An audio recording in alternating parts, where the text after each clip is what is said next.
গিৰগাই বিতৰ্কক লৈ ৰাজ্যত এতিয়া কেনেধৰণৰ প্ৰতিক্ৰিয়া হৈছে সকলোৱে দেখিছে। তাৰ মাজতে গোলাঘাটত কংগ্ৰেছে প্ৰতিবাদী কাৰ্যসূচী ৰূপায়ণ কৰিছে। এই ক্ষেত্ৰত উচিত তদন্তৰ দাবী উত্থাপন কৰিছে কংগ্ৰেছে প্ৰতিবাদী কাৰ্যসূচীৰ জৰিয়তে।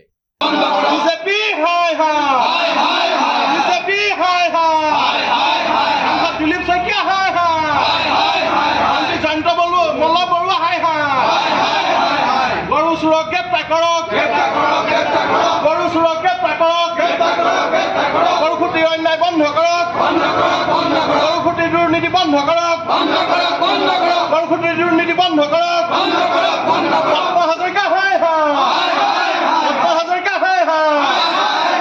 সাংবাদিকক অপমান সহ্য কৰা নহ'ব সাংবাদিকক অপমান সহ্য কৰা নহ'ব সাংবাদিক নিগ্ৰহ বন্ধ কৰক সাংবাদিক নিগ্ৰহ বন্ধ কৰক বিজেপি হাই হাই নৰেন্দ্ৰ মোদী হাই হাই হিমন্ত বিশ্ব হাই হাই ঔষধি দুৰ্নীতি বন্ধ কৰক বন্ধ কৰক গিৰগাই কেলেংকাৰী বন্ধ কৰক গিৰগাই কেলেংকাৰী বন্ধ কৰক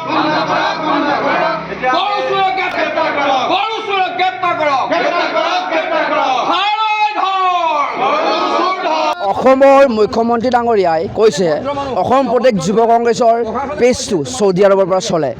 গতিকে মই ক'ব খুজিছোঁ অসমৰ মুখ্যমন্ত্ৰী ডাঙৰীয়া তেখেতে SIT গঠন কৰক, তেখেতে CBI তদন্ত কৰক, আৰু তেখেতে যদি প্ৰমাণ কৰি দিব পাৰে পোনপ্ৰথমে মই গোলাঘাট জিলা যুৱ কংগ্ৰেছ সভাপতি মই জেললৈ যাম, আৰু যদি প্ৰমাণ কৰিব নোৱাৰে কিন্তু আমি অসম প্ৰদেশ যুৱ কংগ্ৰেছে অল আছামত জংগী আন্দোলন কৰিম, আৰু এই প্ৰতিবাদৰ সন্মুখীন হ'বলৈ তেখেতে সাজু হৈ থাকক। ধন্যবাদ।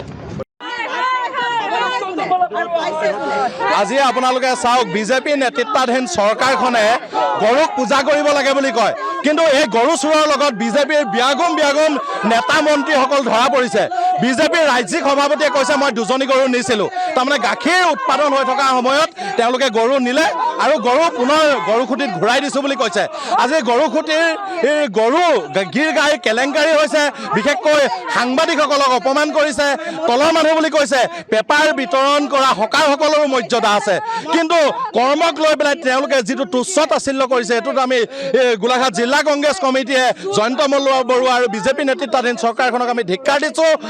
কৰ্মক লৈ পেলাই পেপাৰ বিতৰণ কৰা হকাৰসকলৰ মৰ্যাদাকো তেওঁলোকে সন্মান দিবৰ কাৰণে আমি আহ্বান জনাইছোঁ, আৰু লগতে দুগ্ধ উন্নয়নৰ নামত যি ৰাজসাহায্য আহিছে এই ৰাজসাহায্যসমূহ প্ৰকৃত হিতাধিকাৰীয়ে লাভ কৰা নাই। আৰু বিশেষকৈ আজি মই সংবাদ মাধ্যমৰ জৰিয়তে ক'ব বিচাৰিছোঁ, আমাৰ ভাষাৰ ওজা হেমচন্দ্ৰ গোস্বামীৰ যিটো লিগেচিক লৈ পেলাই এটা বিতৰ্ক কৰিছে, কিন্তু তেওঁলোকে আচলতে গিৰগাই কেলেংকাৰীটো তল পেলাবৰ কাৰণে এইটো এটা ইছ্যু ডাইভাৰ্ট কৰিছে। যুৱ কংগ্ৰেছক লৈ বিৰূপ মন্তব্য দিছে মুখ্যমন্ত্ৰীয়ে, ইছ্যু ডাইভাৰ্ট কৰিব বিচাৰিছে, সংবাদ মাধ্যমক বেলেগ এটা দিশলৈ লৈ যাব বিচাৰিছে।